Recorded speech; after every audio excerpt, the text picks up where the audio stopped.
প্রতি মাসে এই কাজটা করার জন্য আমি কিন্তু একটা দিন ধরেই রাখি, আর আজকে সেই কাজটাই করতে যাচ্ছি। কিন্তু এই কাজটা করতে একা একা একদমই ভাল লাগে না, সেই জন্য আমার একটা বন্ধুও যাচ্ছে আমার সাথে, আর আমরা দুজনে মিলে একসাথে চলে এসেছি স্মার্ট বাজারে। আর এই জায়গাটা আমার সবচেয়ে প্রিয়, কারণ এখানে গ্রসারিজ এর পাশাপাশি সব রকমের হোম অ্যাপ্লায়েন্সেস পাওয়া যায়, আর তার সাথে থাকে হাজার রকমের অফার। আর এত জিনিস দেখে নিজেকে কন্ট্রোলই করা যায় না।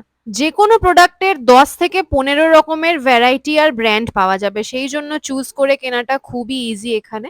শপিং মোটামুটি কমপ্লিট করে দাঁড়িয়ে পড়লাম বিল করার জন্য। আর স্যাটারডে সানডে কিন্তু খুব ভিড় হয়, তাই জন্য চেষ্টা করবে ওই দুটো দিন অ্যাভয়েড করার। আর এতক্ষণ ধরে শপিং করে তো খিদে পেয়েও গেছে, আর যেহেতু বন্ধুরা মিলে একসাথে এসেছি তাই চলে এলাম ফুড কোর্টে। আর এখানে এসে অর্ডার করেছিলাম ওয়াও চিকেনের এই সুপার সেভার মিলটা।